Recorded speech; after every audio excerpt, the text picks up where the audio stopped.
வணக்கம். Legal notice யார் அனுப்பலாம்? லீகல் நோட்டீஸ் அப்படின்றது சம்மந்தப்பட்ட நபர்களே அனுப்ப முடியும். அது எப்படி அப்படின்னா, லீகல் நோட்டீஸ் அப்படின்றது சட்டப்பூர்வ அறிவிப்பு அப்படின்னு தான் அர்த்தம். இந்த லீகல் நோட்டீஸ் அப்படின்றது ஆப்போசிட் பார்ட்டிக்கு உங்களுடைய இன்டென்ஷன் என்ன அப்படின்றத தெரியப்படுத்துவது தான் இந்த லீகல் நோட்டீஸ். அது மட்டும் இல்லை, லீகல் நோட்டீஸுக்கு ப்ராப்பராக ஆப்போசிட் பார்ட்டி பதில் ரிப்ளை கொடுக்கணும்.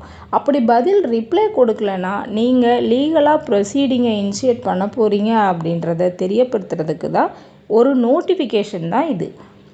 லீகல் அப்படின்றது ஒரு அட்வொகேட்டு தான் இதை அனுப்பணும் அப்படின்னு அவசியம் இல்லை.